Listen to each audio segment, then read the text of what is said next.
Económico, cualquiera de las insensateces que han hecho en el último mes, cualquiera vale menos dinero que mantener esa línea. Por tanto, nosotros vamos a estar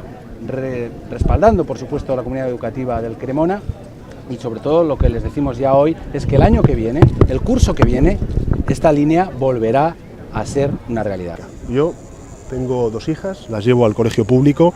y lo que defiendo es precisamente eso, una educación pública de calidad, para la clase trabajadora, para la clase media, que paga con sus impuestos el que tengan una educación de la máxima calidad para sus hijos y para sus hijas. Esa es la educación y ese es el futuro que merecen nuestros hijos, y eso es por lo que va a luchar el Partido Socialista.